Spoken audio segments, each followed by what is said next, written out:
it's on them. You know, if that's the current rule set is if the rules are messed up, it's on the players. Oh, really?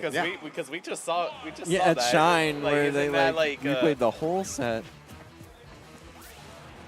Wait, but anyways, I didn't hear about that. But anyway, we'll talk about that later once you guys can't hear us anymore. And the pressure right now. So to talk about these two, so tell me, Dill, for the very long time, he was a Sheik main back in the day.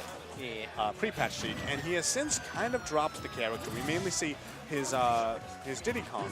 However, this is one of those players where he will absolutely bust out the Sheik on. The last time I saw these two play, it was at Defend the North. Shout out to Defend the North, which it almost ended in like 4 timeouts. These two players are extremely I don't want to sit here patient. for 3 timeouts. I want action.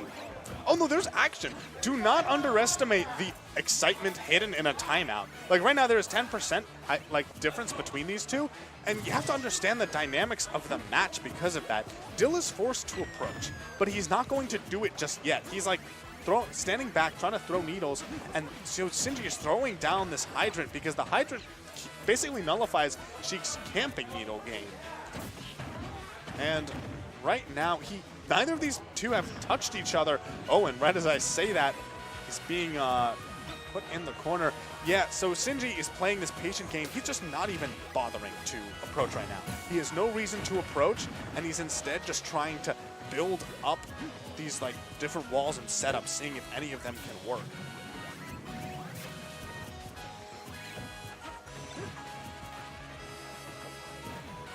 Right. Apple in hand right now for Game is so slow. But hey, that's fine. Okay. Like, the mind game is really intense right now though. Right now there is 1% separating these two. And now finally Dill has the lead. And one thing about Sinji when he's playing from behind is you're gonna see a different Sinji. Yep. He's gonna go from being that extremely patient, take his time to set up his traps, try and get them to work, to that sort of more aggressive Sinji. You see it right now, the spacing right now, using all of his item game. Finally, he has the lead, which means he's going to go back to this strategy. And as the game goes on more and more, the pressure gets put more and more on whoever is playing from behind. Like, you know, when there were 5 minutes on the clock, yeah, absolutely Dill could take his time. But right now, 3:30, neither of these players have taken a stock. And neither of them are really at kill percent, let's face it. Yeah, I'm gonna just call the aggressive Sinji Benji. Yeah. And oh yeah, that's one of those classic Sinji traps. Yep. Ooh, but that's super scary. That beautiful air dodge, that would have been really big for Dill if it had connected, and Sinji just aware of that instead opts to, you know, he manages to make it back. Playing here on the ledge. Ooh. Actually, fun fact about Pac-Man, he has the best neutral getup in the game. It's 1 frame shorter than like a majority of the cast, which doesn't sound like much, but like when you're a character with like, you know, Sheik, you know, she's gonna try and maybe punish with F tilt or something in that situation. Hey man, it matters. When the Brawl days, when Man and I had a 1 frame faster roll just to assert dominance. Oh my. Flashbacks. Yeah. All right, and so now we're seeing that key in hand. Yeah, Sinji, so at this point, the difference, so they're both at their kill percents. Yep. You know, maybe like not everything from Dill will kill, and not. No, he could have just like light tossed it. It was so close. He definitely could have just light tossed. Oh, that forward air almost killing. And right now Sinji is way off stage, but again, he's going to be able to air dodge through and make it back. Tries to get that. Oh my god, he fell out of that third dash attack. And and that's going to be it. And so now 2 minutes on the clock, and Sinji has to make this stock disappear while taking as little damage as possible. And that is just so hard to do. Already 23%. It's the sort of thing where if he doesn't take it up throw, that is the first time I've ever seen Pac-Man up throw. Okay, and now 23% separating these two. And especially considering that Sinji has some amazing low percent combos, he can absolutely make this back pretty quickly. And we are at 122 on the clock. Every single tiny percent matters. This is why timeouts are actually exciting, because these two always play such close games, and it ends up being the sort of thing where, like, the tiniest poke is actually a huge deal. That 8%. It's not completely one-sided. Like, we still see here is really even. Ooh, but that was some big damage. Wait, I see Sinji trying to like use maybe probably a Galaga. Yes, and he was gonna throw it. Yeah, the thing about the Galaxian is that it can dish out so much damage. He manages to get through that up air. 44 seconds on the clock and about 40% separating these two. It can be really hard for Pac-Man to make up that ground quickly. Oh, that's going to be pretty big. 30 seconds left now. How will Sinji be able to manage? And the fact that, yeah, now Dill is just playing this extremely patient game. He has to, oh, that's so smart for Sinji. He's getting down to the wire. He needs to do a lot of damage really quickly. Come on, Benji. No, this is looking farther and further away. I don't know if he's going to be able to do it. But we've seen some crazy things from Sinji. Oh, no, that's it. That's it. And gets the air dodge read. We're not even getting a timeout. See, we didn't have a timeout. I don't need a timeout. I have up air. All right. Yeah. And you could see that that's the thing, is that once you get to that last minute, like even 2 minutes, all of a sudden something's gonna happen. Yeah, all of a sudden that patient gameplay that we saw in the first 2 minutes vanishes. They realize that at that point, like, every needle counts. Yep. Every single like poke, cherry can be the difference. Every second that he uses to set up counts a lot more. Yeah. And so, like, he wasted a good amount of time trying to get the key on his hand off stage. And I know that these two actually play on FD quite frequently. Both of them are fans of the stage. Dill probably didn't ban it, but the fact that we saw Town and City Game 1 means that maybe Sinji has been trying to play on Town more. This is what I think. So he lost to Dill the last time they played, and I think that maybe he's trying to, experiment more with Town and City being the default stage. Those smaller blast zones could help him out, especially if he manages to keep the lead at the beginning, like he did last time. Oh, 21%. Another patient game we're going to have here. Yeah, but poking with that forward air, and that's 5%. And normally 5% doesn't matter diddly. Just running through his hydrant. But right now, we see that Dill is forced to approach, even though there's just 16%. And right as I say that, a big combo coming out from Sinji, 46% now. Oh, that hydrant actually messing up Dill's combo. He's going to be putting him on the ledge here. Once again, Pac-Man's neutral getup is so hard to deal with. And all right, going for the grab, that's really smart. Grab effectively has a wider window because, often people will do neutral getup shield. Yep. All right, now Dill's taking the lead. Sinji got to turn to Benji right now. Ooh, and hey, he did it. All right, now he has the lead again. Now he can be Sinji now.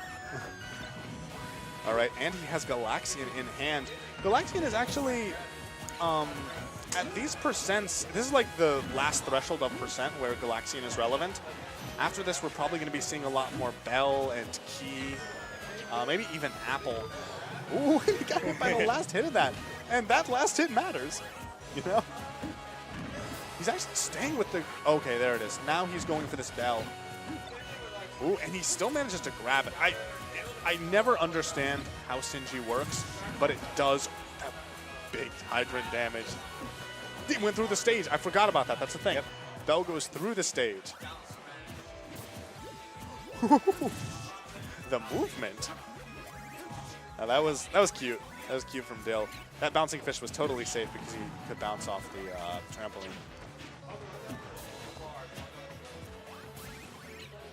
All right, now Apple is in effect. I don't think Apple will end Sinji right now, but Apple definitely is something that Dill has to be mindful of.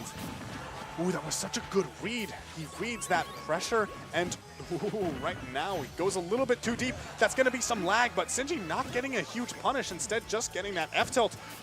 Ooh, just that tip once again, and there's the nair. Ooh, I'm just saying, ooh, over and over again, this is so dangerous for both of these players. The little tiniest clip is gonna be doing it, and now Sinji has this nice, healthy lead.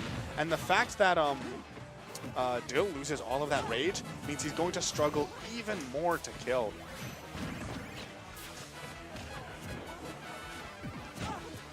Hydrant saving him right there. I don't think they, well, yeah, no, weak up smash probably still would have done it. No, it wouldn't. Weak up smash wouldn't? Yep, nope, no rage whatsoever. Oh, yeah. And it kills off the side instead of off the top. All right, and now whatever extra credit Sinji can get, that is huge. This might not even be well, last time wasn't a timeout also, but this may not be a timeout either. But looking at a lot more aggressive play from both of these two players. So the thing, once Dill, like, for both of them, once they know that they have a big deficit that they need to come back from, that's when they're going to start really trying to find their opening. And it's not the sort of thing where when they're even on stocks, Dill can throw needles because every needle will matter. But right now, he's looking for that kill. It doesn't matter how much damage he does because he needs to actually end Sinji's stock here. Can't even get the trump. Sinji's going to buffer his option and just more damage and more damage. That was so smart from Sinji. So last time Dill managed to read the jump and he got the bouncing fish, but that time Sinji was able to air dodge through it, and the forward air is going to take it. Yeah, it's about time. Yep. All right. Oh, we're running the clock right here now. It's what you do. Like, he only has 1.5 minutes left. But keep in mind, he is, you know, his Sheik has the power to, especially, you know, if he gets him on ledge and traps him there, the damage output that Sheik has is pretty solid. But he needs to find his way in first. And Sinji is just so good at that, patient, keeping the opponent out. And right now, 90%, 98 on Dill. This is looking like we might go to a game 3. Ooh, bell in hand. That's some really nice damage. But ends up overextending and gets hit by Hydra. I'm actually loving the fruit grabs. Yeah. Like, if you have great item play and understand how Z drops work, you're gonna use most characters' toolful items to your advantage. But that he's definitely gonna take it. We're not gonna be another timeout. All right, once again, we are getting those patient games, but like, it's actually hard to get a timeout between these two. Yeah. Because as soon as you start to get down to the wire, they start, you know, they kick it into high gear. They know I need to make back this deficit. When they're very close, that's when, and that's still exciting. Seeing a match where there's like 10% between them and like 20 seconds on the clock. It may not look as fun to watch, but like if you just like put yourself in the position of the players, it's really intense. You lose your mind. Yeah. Especially when you understand that their position and just think about how you would handle it. But yeah, it looks like we're gonna go to FD. If Dill's gonna stick to, yep, we're gonna go to FD right now. And game 3. This is kind of the standard for when these two play. All right, yeah, they both just charge up their projectiles right away. And this time, Dill is actually the one to get first blood. I think that's the first time it's happened so far this set. With the pressure, you have to respect just the amount of shield damage that Galaxian combos do. That was such a smart grab.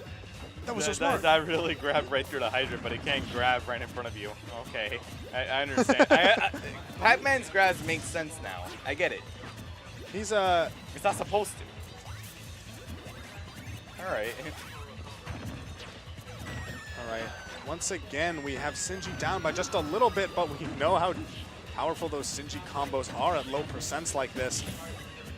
That was amazing, able to actually break the hydrant before it would come out. That's like a confidence thing. Yep. He just knows his character and knows all of the items that he plays with. Can she combo into Apple? Yeah, but bouncing fish. Bouncing fish Apple is a true combo? Yeah. Bouncing fish Apple? Yeah. So like Nair bouncing fish yeah, Apple? Yeah, if she Z drops it.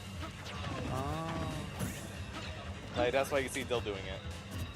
He can pretty much follow up anything as long as he has the second hop. And he's going to just throw it up, make sure his landing ends up on his left, and he's going to get a lot of damage out of it. Yeah, that's now about 42% separating them. You know, Pac-Man's hits do actually do a considerable amount of damage if he gets the, you know, the proper setup for it. Sinji, he's taking his time. I'm actually surprised by that. Dill is starting to be a little bit more, like, he's approaching. He's actually trying to challenge the Hydrant right now. Really smart. And you should, like, just because it's there and Pac-Man took it out and you know it's for traps, you can get rid of it. You just have to, like, find your openings for it. Otherwise, Pac-Man will just punish you for it. But at the same time, he has such a big lead right now. That's 50%, which is really considerable against Pac-Man. Oh, watch that Z drop. Yo, that was so cool. Yep, he perfect shield. Pressure. If he did not perfect shield that earlier, he would definitely got his shield gone. Shield break at this percent would have mean the end for him. Yep. Oh, yeah, actually, so this is the thing about Pac-Man. His frame data is weird. Like, he can throw out, like, forward air and then, like, 2 forward airs before he hits the ground. I know it's not 2, but, like, still, he's a surprising lack of end lag. A lot of his options. Oh, not going to get the little up air right there. Right, and at this point, Sinji probably won't be winning the percent war for this stock. He's probably going to be looking for some type of kill setup. Oh, that was so nice. Sinji timing it perfectly to get through both the explosion and that needle storm. And there it is. Not going to do it. This is pretty big for Sinji. The fact that he's still alive here, that strong nair going to do it. Wow, that 3 times I've seen that happen. Well, I play a little trick myself. I do it a lot. Because it's really good. It's really good on regular getup. You can get kills like that or gain stage control super easily. Now, I'm surprised he didn't grab it immediately. I'm pretty sure he was expecting a spot dodge. All right, man, this is looking pretty grim for Sinji. About 2 minutes and 30 seconds on the clock. He does not want to take any more percent. That was a bad roll, but luckily he was able to shield in time. Able to get out of harm's way there. Yeah, Sinji is looking for some type of kill setup, but these two have played so much, it's so hard to pull a fast one on Dill. Like that, Dill is kind of, it's really good for Z-dropping and setting up the Hydrant like that, but in terms of getting the actual stun, it's a little, I was about to say it's a little bit linear and predictable, and right as I say that, Sinji actually almost evens up the stock count, and right now only 45% separating them, and this is the kind of percent range where Pac-Man can absolutely make that back. Yeah, he's going to probably be looking for that Galaxian once again. We haven't seen one of those huge Galaxian combos that we know from Sinji, but like when they land, they can do like 30, like they can do like 50%, I've seen. Now we're at the 1 minute and a half mark left, and Sinji getting a lot of percent. Still not taking the lead. Yeah, but now only 30% separating them. Right now 20% with a minute on the clock. This is looking like it actually might be a timeout. Both of them are in these ranges. And about 29%. How is Sinji going to try and do it? Oh, he manages to air dodge through, but he still gets caught by that back air. He rolls behind and actually manages to catch him dropping shield with the jabs. Every little hit counts at this point. Like, you cannot be stressed enough. Oh, he's trying to read his defensive options, but yeah, needles are 40 seconds. 40 seconds on the clock. How is he going to make up this 38%? I wouldn't be surprised if we start seeing Sinji go for grabs, but once again, Dill might be just ready for that. The side B, I don't know if that was on purpose, and 40% in 20 seconds, I don't know if Sinji can do it. Oh, and he's going in 20 seconds on the clock right now. Yeah, Sinji can't get any combos going at this point. He could just shield. Yeah. At this point, like, he could basically just shield and yeah, we're going to see that in like the last 5 seconds. Wanted that up smash. 5 seconds and... Yep, we're good. Just run away. Just run away. Or you can just do that. Why not? Yeah. Oh, you hit me. Oh, well. Yep, that's going to be a timeout. A little bit of a silly ending, but yep. Sinji looking a little bit despondent after that. It's so hard. Like, getting timed out like that is just... Especially, so it was building up to that game 3, finally we saw it happen. Those two, I honestly think those sets are really exciting.